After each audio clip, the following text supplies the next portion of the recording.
stats that I can see. Thanks, Jeff. Thank you. That's by set. Oh, that's really tiny. All right, whenever you're ready, just have them introduce themselves. We're here with Western Washington University. On the left is senior opposite Jolie Buckner. On the right is senior outside hitter Ariel Turner. And in the middle is head coach Diane Flick-Williams. Coach, your thoughts on the game tonight?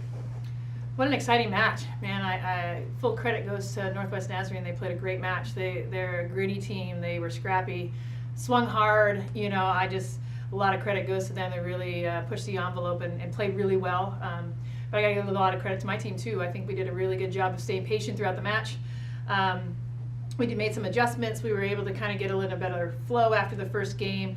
And once we kind of just settled in a little bit more, I thought we did a good job of just taking out a couple targets here and there, and then trying to accumulate pressure on them. And I think we did a good job with that, especially with our defense. Joe, especially at the end, was digging some balls we weren't digging in the beginning of the game or beginning of the match. And I think that frustrated him a little bit. And you know, just hats off to my team. I'm super proud of the gritty effort they put in.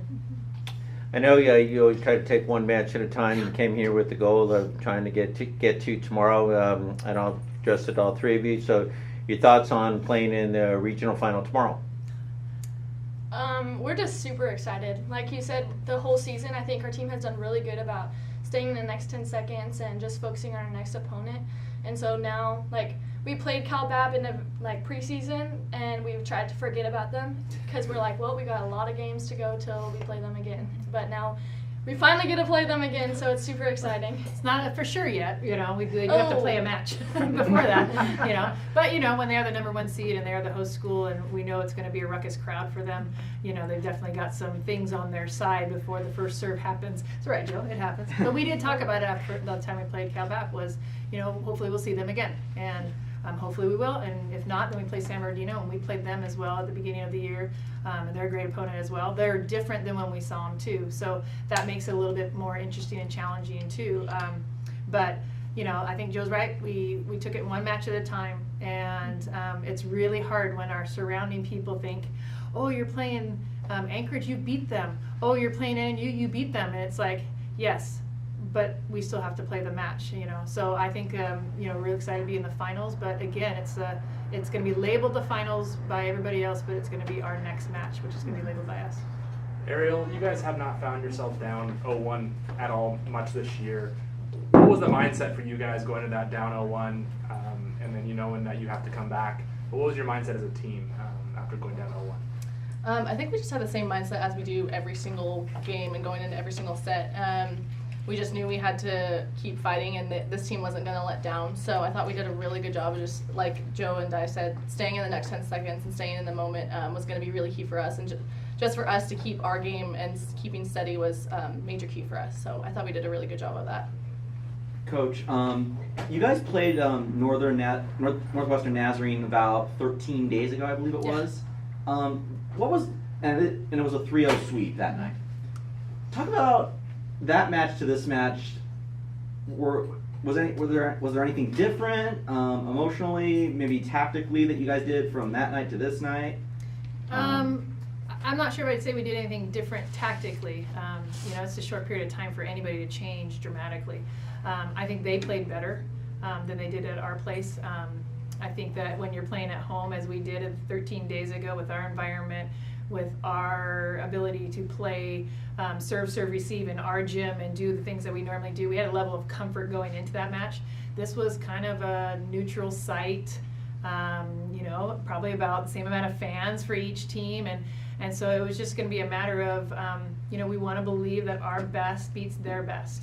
That's what we keep telling ourselves. So we just kept having to rise and elevate our play to make sure the best we have could beat their best. And so I'm not sure if there's anything different in the past. I think we just both played better ball.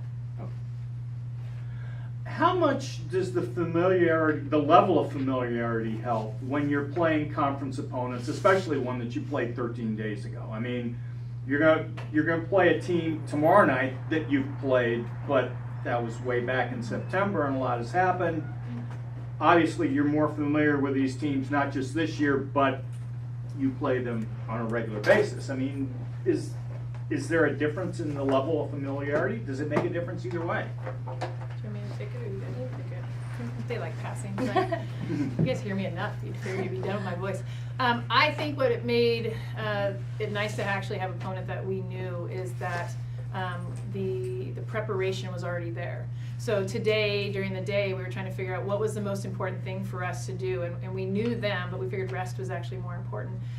So we kind of got familiar with them again, but really they hadn't changed a ton. They did something different against Central than they've done against anybody else, but it seemed like that was a matchup issue, and it wasn't the same matchups that we had. So it does help in the preparation because we really didn't have to study as much because we knew them, and I'm sure the same was for them, that they knew us just as much.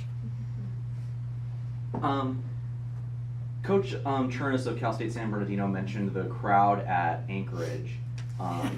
And Yeah. how will playing in that environment prepare you for tomorrow, assuming CBU does move on through that into the championship round? It's going to be a little different because I think the environment here is a little bit more on top of you. The environment in Anchorage, they're a little bit removed, but 3,000 people can sound really loud when they're not screaming for your team. I'm not sure if it's anything that we can prepare for. If we've been preparing to play the next point in every match we played, and we've been talking about it since January. So that's what's going to keep the crowd as the crowd cheering for that 1 point, because they're really going to get excited about a kill, but that doesn't mean it counts for 5 points. It only gets 1, and so we can match their 1 for 1. And I think just the mindset we've been working on all year is going to be the best preparation for us. Anchorage, we do that once or twice a year. It's not something we do consistently, but it's something we've seen before. Coach, your defense seemed to play really well tonight. What did you set up, or how did that happen? I think our block got better, which then helped our defense get better.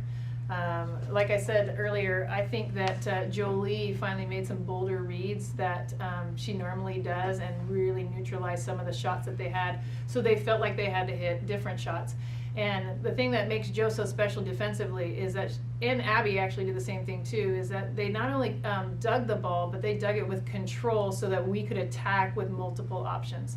And I think that's what made our defense so successful, is it was not only stymieing their attack, but it was actually elevating our attack. So, as our block gets better, and I think our timing got better, our location got better, so too does our defensive positions. We have time for one more question.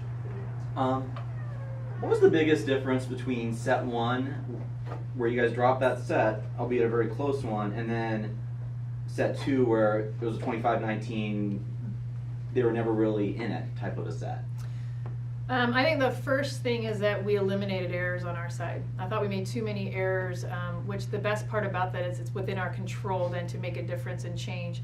I mean, I think if you just look at by hitting percentage, we only hit 9% in the first game, but then we hit 25, 27, and 25. And I think continuing that offensive pressure on them, and then the defensive pressure that we put on them to have to hit some finer shots, the combination of those two things just slowly applies enough pressure where they have to start thinking they have to do something different. But like I said, they did a great job of making some comebacks and swinging on us. I gotta say, Maddie Farrell was swinging lights out. She's a tough opponent, and she is gritty and aggressive and competitive, and she did a great job of bringing them back in the match. Thank you, Vikings. Good luck tomorrow night. Thank you. Sorry.